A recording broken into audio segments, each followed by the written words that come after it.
Good morning, everyone. It's great to see you all here, and hello at home.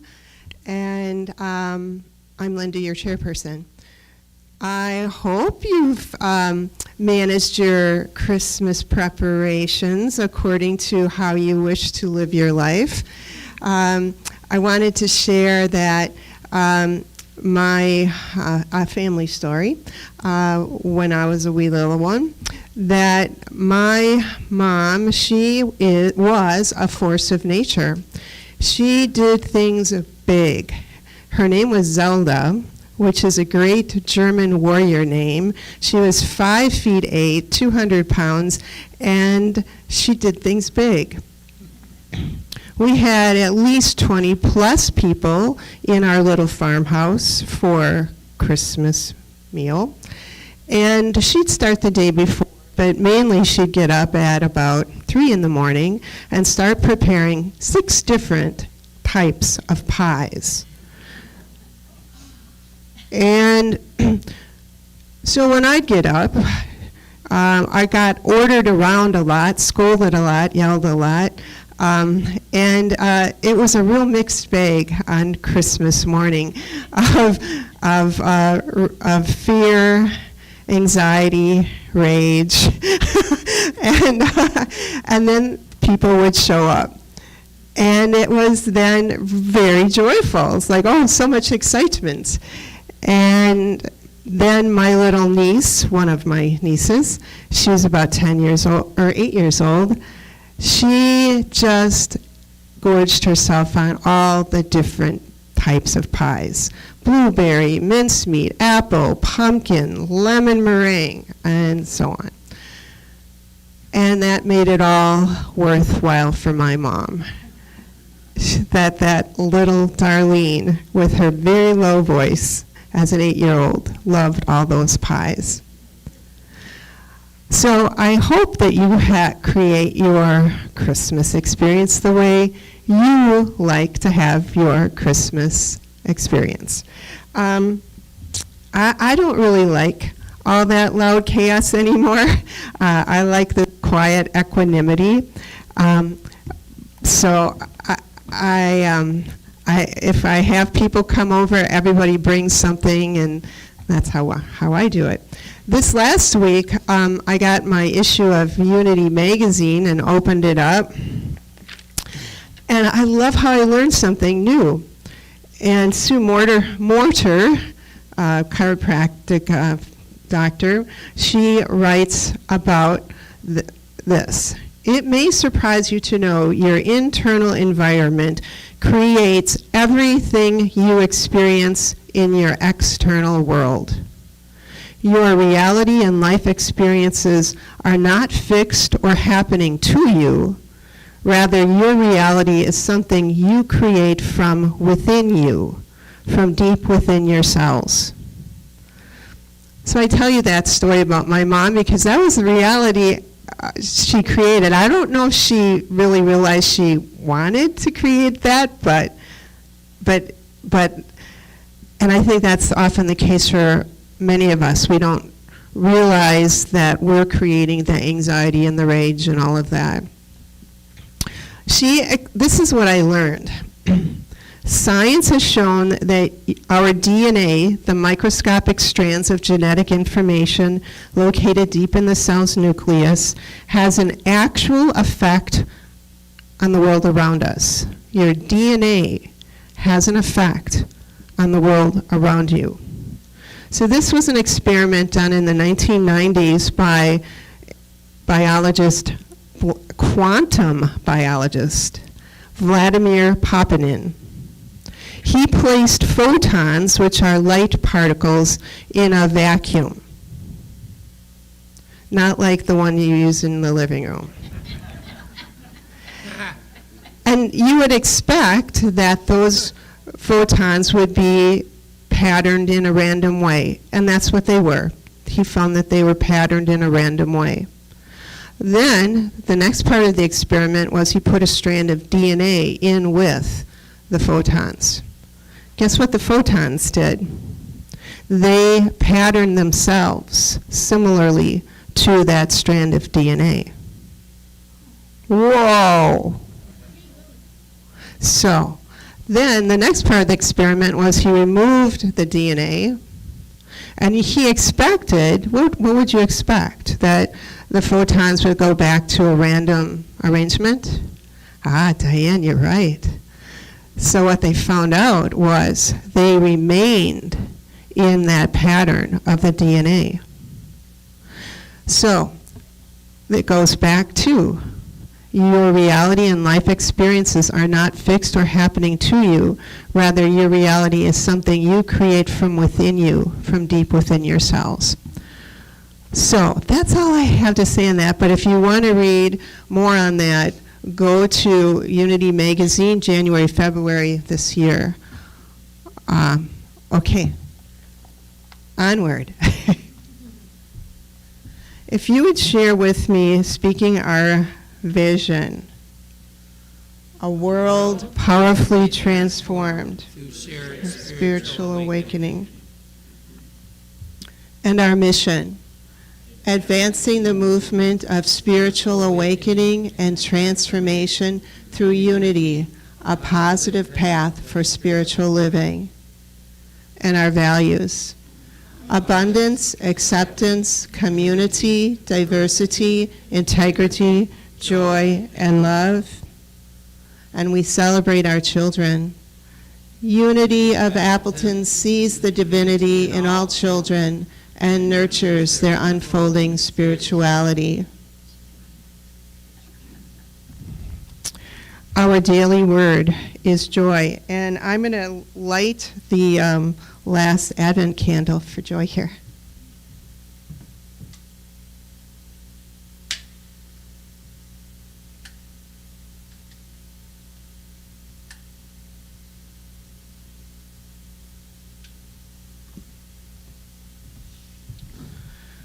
So, as the three wise men followed the star to Bethlehem to greet the newborn child, are we right? Yep, there it is. I follow my inner light and discover the Christ within. As I approach the conclusion of Advent season, I realize that this, rather than material goods or creature comforts, is the source of my joy. The Christ within is the part of me that is always one with God. Omniscience, omnipotent, omnipresence. When I face challenging times, I can draw from that inner wellspring of joy, my foundation of irrepressible strength and fortitude. I have within me the power to overcome any challenge. This day, this moment, I am joy-filled, and I celebrate the overflowing blessings of my divinity. When they saw that the star had stopped, they were overwhelmed with joy, from Matthew. And if you'd like to speak aloud with me, joyfully I celebrate my oneness with God.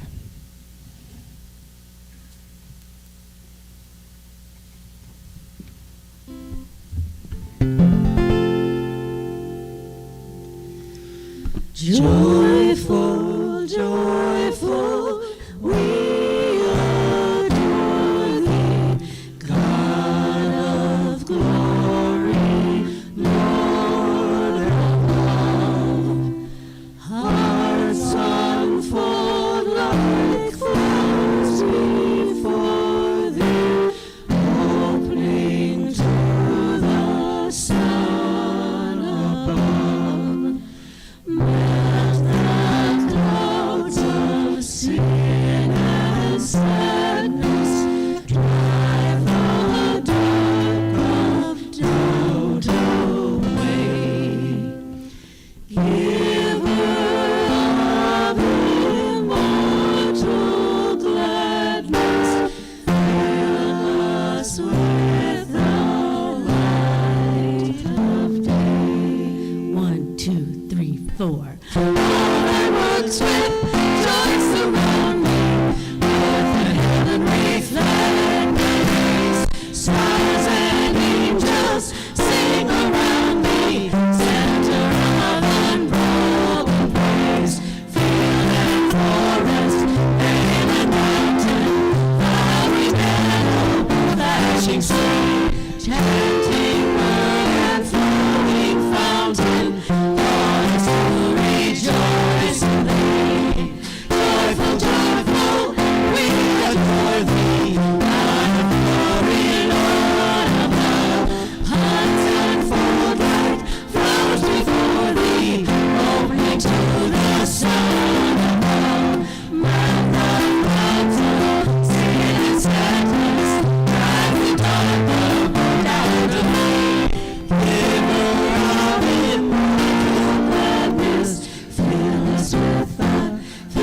us with the light of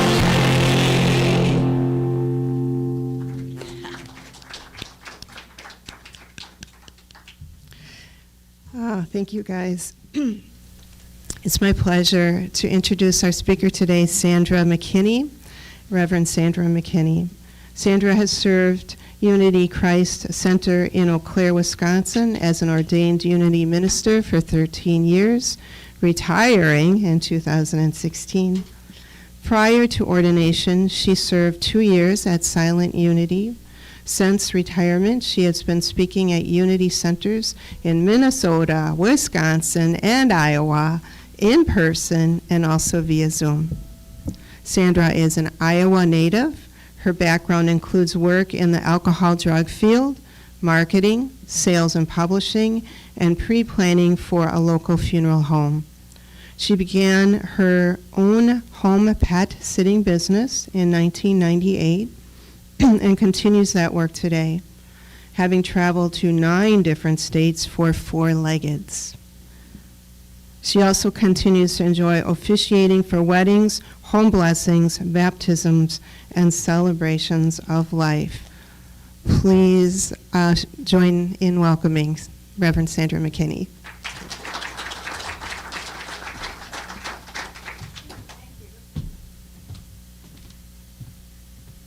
Good morning. Ooh, it's bright out there. It was actually it was a pretty good drive over. There would be occasions where it would be snowing, and I had watched the weather and was confirmed by the weatherman that the snow was done. But there were several spots from Osseo on where it would start snowing again. So not too bad. Although I said when I came in, I should get hazard pay.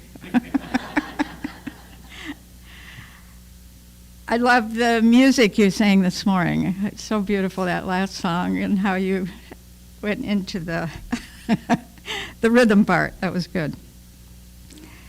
You know, Steven Spielberg was asked once, what do you hope God will say to you when you finally meet him? And Stephen replied that he hoped God would say, thanks for listening. You know, listening is one of the themes of Christmas. When we think about it, Mary listened when Gabriel arrived with a request. Joseph listened when the angel came in a dream. The shepherds listened to the great news of great joy. And the world listened to the shepherds. You know, from the focus on this birth at Christmas, rebirth is when God gives us a new spiritual life. It's called rebirth because first we're born physically, and then by God's grace, we are born spiritually. I really liked what you shared from the Unity magazine this morning because in essence, that's Unity Principle number 3, which is the one I think we all have the hardest time accepting, that whatever is going on in our lives, it's something within us helped create that. I know that was a hard one for me to come into. But today we focus on joy, and it is one of the gifts of Christmas. So what is the source of joy? What is joy? What is happiness? You know, Scripture reads, in my Father's house representing ourselves, are many mansions, states of being, or degrees of realization of the truth of our being. You know, in Buddhism, there are certain mind states.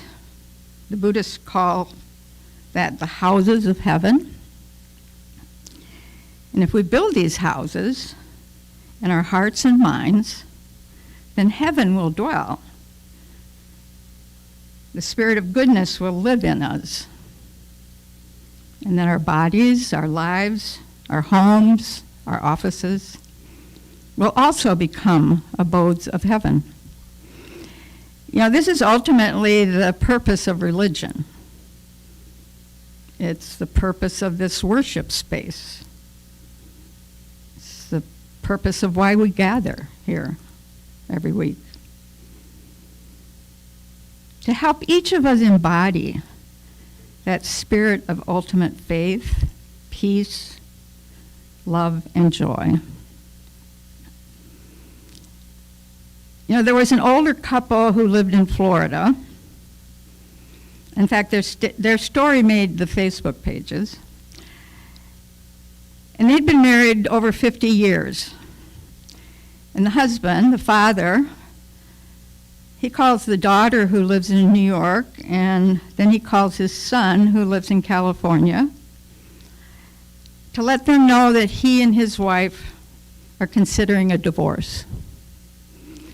Well, both adult children are extremely alarmed, and they both said, "Don't do anything. I'm coming down." And after both conversations, the father said to the wife, "They're both coming for Christmas and they're paying their own fare." Love it. You know, the Unity movement originated with the idea that each person on the planet has the Christ potential within them. Charles Fillmore, the co-founder of Unity, knew this. He knew this in his bones. We're here to make manifest the glory of God as us.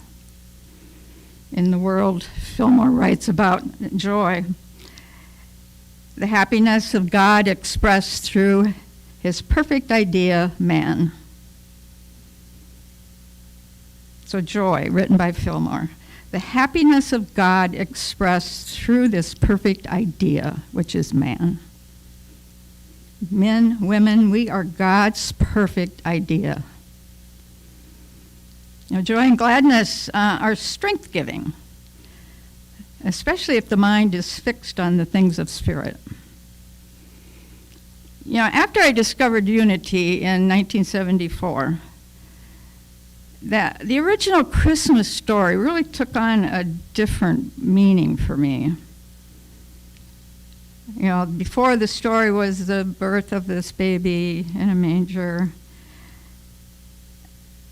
But in learning the metaphysics of the Christmas story, it took on a whole different meaning, a spiritual dimension, one with metaphysical and transformative insight. And this insight involves the birth in our awareness of our latent spiritual potential that occurs when we realize that Christmas is truly our story. The birthright drama conveyed in Paul's great declaration, Christ in you, the hope of glory. You know, it happens in consciousness, where each component of the story has a role in this transformative experience of our inner Christmas. So let's look at the metaphysics of the Christmas story. The in represents our intellect, our thoughts, our way of thinking. Because there's no room in the inn, the baby is born in a manger, which symbolizes our heart, our emotions. It doesn't make any difference what the condition of our heart is. Christ can be born there. And we're again involved with our thoughts and feelings with Joseph and Mary and Herod. Joseph, the human father of Jesus, represents the intellectual nature. Our intellect can serve as an important father role to protect, to guide, to support this new spiritual awareness, a new way of thinking, by maintaining the right state of mind. Mary symbolizes the inspired activity of the emotional nature as the highest emotional experience that we can have, pure intuition. And this is how the Christ Spirit comes to us, through intuitive insight. Herod, as the autocratic and egoic false self, is also a part of our intellect, always threatened by something new. He tries to kill the idea. The shepherds are the humble, often simple type of thought process that, like Joseph, watches and tends the flocks. Flocks of inner feelings with loving care. Angels represent messages from God as divine inspiration and guidance, which bring good tidings of great joy. And the 3 wise men who followed the star in the east were magi, who represent the kind of higher wisdom and spiritual insight that can come into our ordinary thoughts and feelings when we are open, when we're open to the guidance of the great star. Now, Fillmore said that in the Bible, a star represents the possibilities of our own Christhood. And when we have the open and receptive consciousness that's symbolized by the Magi, our higher Christ-like aspirations always lead us to an awareness of our divine potential. And the 3 gifts, gold represents our material possessions, which when we dedicate to God, those possessions become a force for good and a powerful magnet for everything we truly need in life. Frankincense is an incense, a beautiful symbol of an atmosphere of prayer, which extends upward into the higher consciousness of our spiritual aspirations. Myrrh is an embalming ointment. It's connected with Jesus' directive, follow me. It means to relinquish the wrong concerns and to begin our lives anew each day. Now, these are the 3 gifts that we give Christ at Christmas. A dedication of everything in our lives to God, a deeper commitment to prayer, and a trusting surrender of the lesser in our lives for the greater, a higher consciousness. So along with the more traditional ways that you celebrate Christmas this year, set aside some quality time for prayer and contemplation. I should have got some water.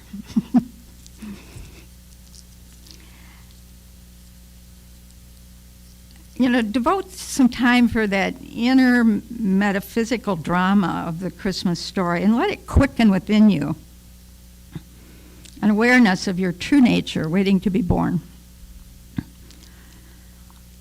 When I was driving over today on NPR, which is my favorite time of driving, is I get to listen to NPR, they actually had a segment on people able to come back into feeling joyful right after 9/11 and how hard that was for everybody. Really well done program, and especially spoke to me as I'm thinking about the words I was saying today about joy. Are there times in our lives when it's just so difficult to not be joyful? Well, that was definitely one for the universe, especially those in America. But Christine Northrup, a physician, anybody ever heard of Christine? I know I've read some of her stuff. Thank you.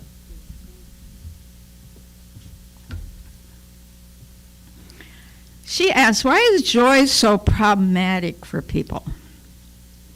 Because she continues, if you don't acknowledge that resistance to joy, it will hijack our joy every time. We live in a culture that has real difficulty with the concept of pleasure and joy. The mindset lives in the midst of Western culture as far back as the idea that Eve's tempting Adam was what banished all of us from the Garden of Eden. The message we grow up with is don't get too happy. I was kind of thinking about your mother when don't get too happy, because if you allow yourself to really feel that, you're going to suffer. I had a husband who said to me one day, "You're too happy. It's not normal." It kind of took me aback. That's probably why he's a husband. And then I realized over time, and looking back at that relationship, how much he suffered from depression, and how hard that must be when you're depressed to live with somebody who's always happy. We're taught that there's a ceiling on joy, that if you get too close to the limit, something bad will happen. You'll get sick, have an accident, suffer some disaster. And the truth is that sustainable joy is absolutely essential for our health. You know, Northrop says our hormone balance, our eyesight, our hearing, our flexibility, our bone density are all optimal in conditions of joy and pleasure. Joy also lowers blood pressure, enhances immunity, and helps protect us from heart disease and dementia. You know, every single system in the body is awash in either the chemicals of joy or the chemicals of sadness. Joy is our connection to the divine. And when we lift up our vibration in joy, the entire universe is lifted up along with us. You know, there's an enormous vulnerability and willingness in the very act of learning anything new, and it's all part of the benefit. I believe it's the same with our relationship with God. Making a genuine connection requires vulnerability, willingness, and joy naturally springs from that. Think about little kids. They're the most joyful creatures on the planet. To have any bit of joy like they do, you have to believe you deserve it. The other thing that stops us is the notion that feeling pleasure is selfish, when in truth, feeling joy is altruistic. We've all heard of poverty consciousness. We believe that our sadness, our grief, and our pain buys us something, the key to the kingdom of heaven. We may have even been taught that in our religion, when we were youth. Our bodies are desperate for joy. It isn't true that joy is infectious. Isn't it true? In other words, the more joy you feel, the easier it is for me to feel joy when you're joyful. I think it's one of the greatest gifts on earth for most of us, and that most of us can give others. So assisting someone in becoming the best that they can be, nothing is more fun than watching someone bloom and grow. We're meant to be midwives to each other. So once we are convinced of the power of joy, how do we cultivate more of that in our lives? Especially if we're not used to that feeling. When we lift up our vibration to joy, then the entire universe is lifted along with us. I believe that's actually our job. To come here in the densest place in the universe, Earth, and to lift it up by raising our own vibration while we're still in body. Unity minister Catherine Ponder wrote, "If people only knew the healing power of laughter and joy, many of our fine doctors would be out of business." Joy is one of nature's greatest medicines. Some of us have spent decades in the dark about the power of joy. Is it ever too late to change? You know, we stay healthy, in touch with the life force that's coming through us all the time. And cultivating joy takes discipline. Joy takes discipline. Now we're just 6 days till Christmas Eve. And from what has come to be traditionally celebrated as the birth of Jesus of Nazareth, you know, the story of the Hebrew Bible in some ways was a story of our relationship to God. The story of the New Testament is a story of our relationships with each other. This story, this birth of Jesus, calls people to a new mode in life in which the traditional human and religious values are overturned. The story of this birth in the life of Jesus could have easily been the first widely recorded call for people to shift their consciousness about how to live in the world, to live in peace and goodwill. It was a call for transformation. It was a call for a new framework, to work from a new paradigm. It was a call for a metamorphosis, a transformation of thought. We can already be what we wish to see happen. And then the angel said to them, "Do not be afraid, for behold, I bring you good tidings of great joy, which will be to all people." It's a message for everyone, not just the ones favored by the empire. And this will be the sign for you. You will find a babe wrapped in swaddling clothes, lying in a manger. A common baby, born out among those who could not afford better. In Mark we read, "And suddenly there was with the angel a multitude of the heavenly host, praising God, and saying, 'Glory to God in the highest, and on earth peace, goodwill toward men.'" Even in this more traditional language,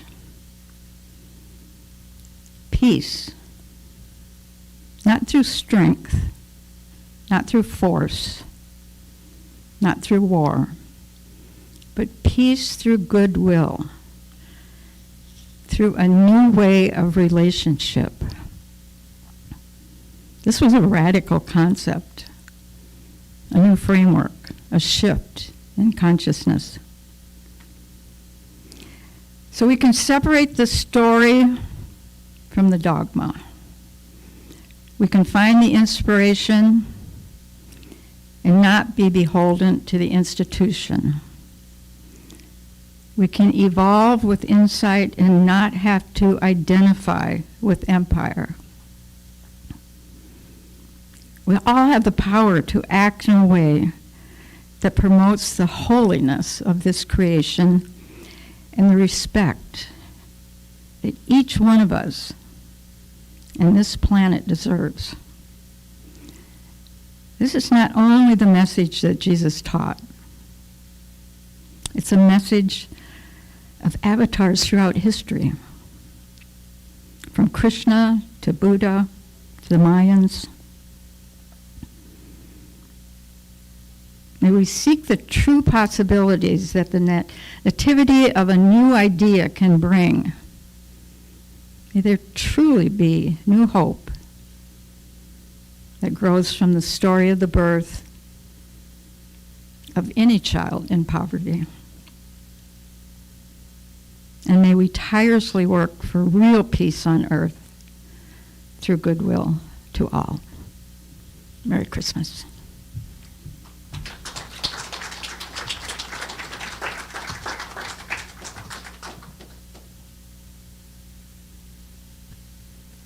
Thank you, Sandra.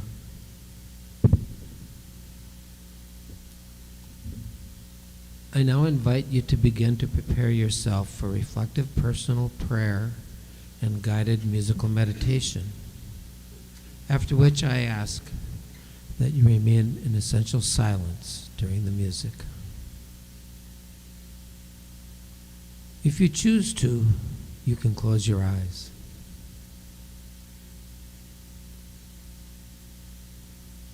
Feel the weight of your body as it relaxes into your chair and you let go of today's anxieties. Feel your feet on the solid earth as you let go of tomorrow's worries.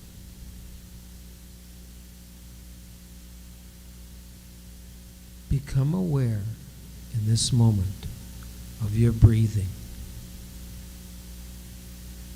As you breathe in life and breathe out love. Breathe in life and breathe out love.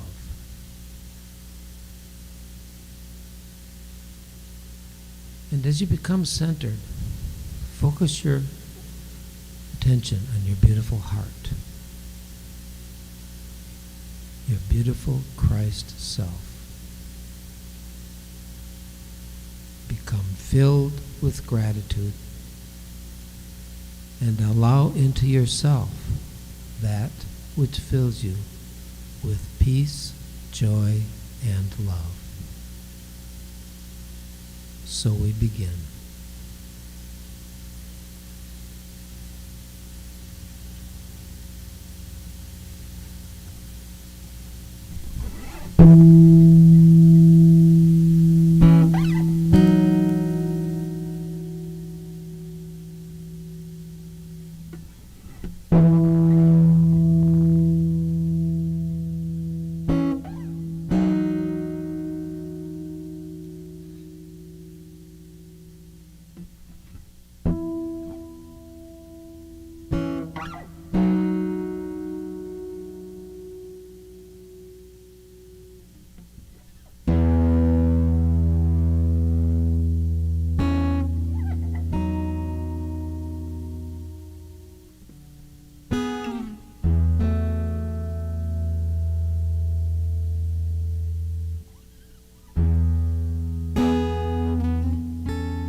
Now I invite you to gently return to this place.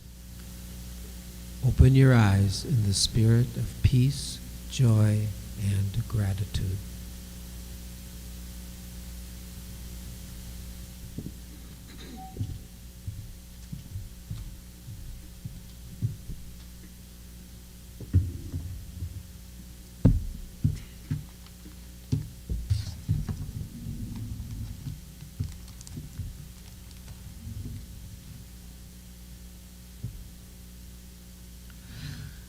So now we move from meditation to our affirmation of prosperity. And this is a time in our service when those of us who think of Unity of Appleton as our spiritual home practice putting spirit first in our financial life. And we know that when we do this, not only does it prosper the spiritual community that we love, it also supports our own spiritual growth and prosperity. Let this be a time to connect with the guidance of Spirit in you and give whatever amount Spirit guides you to give. Whatever that amount is this morning, take it in your hand and bless it with love.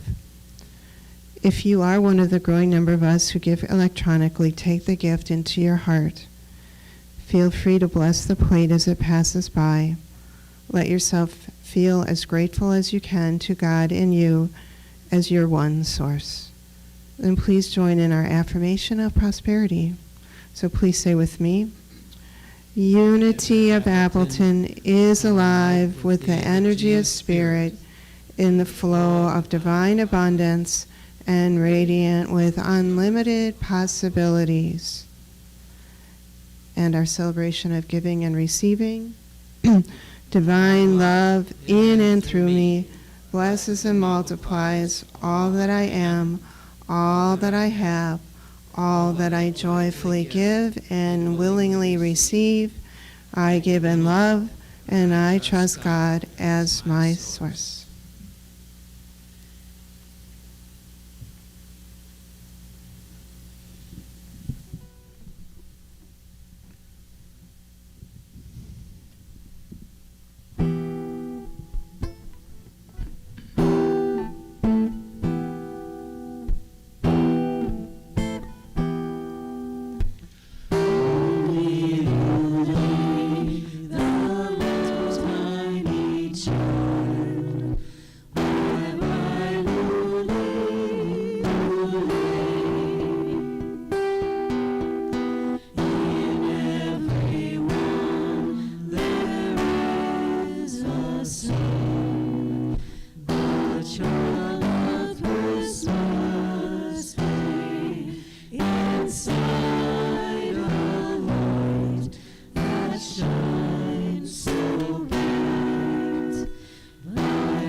As we've come and shared our gifts, and we go out into the world and pass on these gifts of Advent that we've been reminded of: joy, love, peace, and I know I'm missing one, hope. Thank you.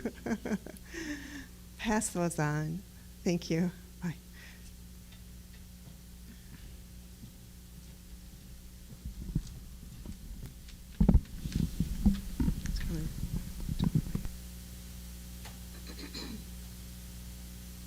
announcements. Definitely thank you to the Spiritual Social Action Team for organizing the bell ringing on Friday night. Who wants to stand up or raise your hands who joined in on that? And I know two Karens. Oh, way to go, guys. And a couple, Karen and Karen are downstairs. They joined in also. They raised funds for Salvation Army and brought me home some pizza, too. That was nice. Our Christmas Eve service will be held this Saturday at 6:30. And we hope you can join Cheryl Davis McKernan and Synchronicity for a celebration of the birth of the Christ Spirit in all of us, with lots of music, messages, and meanings. And please note there will be no service December 25th. Right along with that, children are welcome, and we want to know if you're bringing your children so we can be prepared to give them some gifts. So let me know or let Carrie know. New Year and New Book Study is the 5 principles written to provide tools for daily living and to suggest answers to some of the questions of existence. This book will appeal to spiritual seekers and skeptics, led by Karen Sophie, and this will be 6 weeks, starting Saturday, January 7th, from 10 to 11 at Unity. Sign up at the Connect and Serve table, and Karen already has a few books available for $10. Can't find your glasses or your water bottle or your pink hat?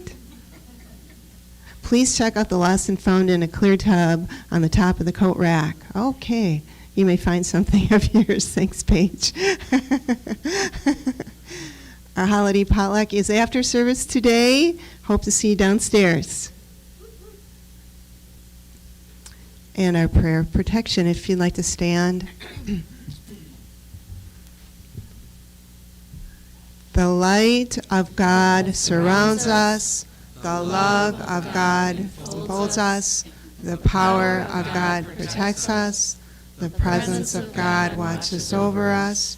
Wherever we are, God is, and all is well.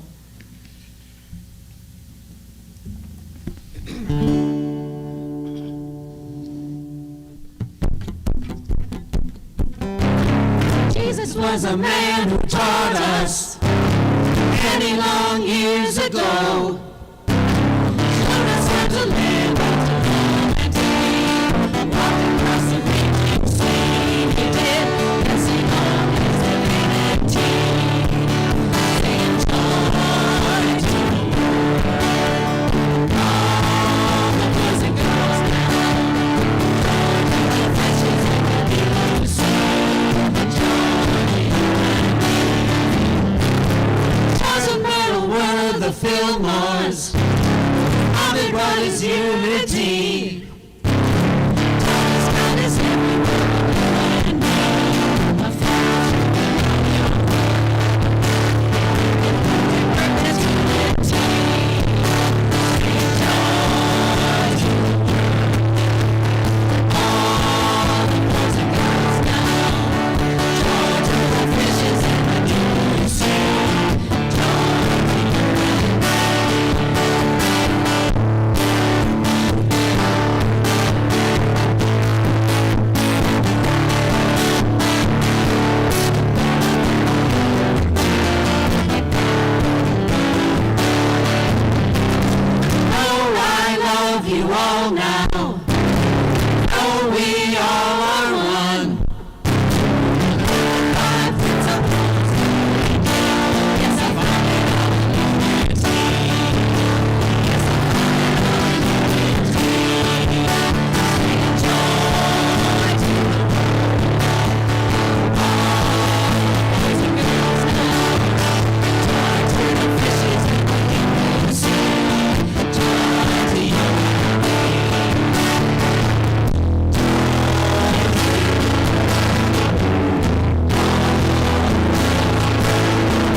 Don't you just love it? You know what we do when we change the words to that, we unitize the words. Isn't that cool, the way we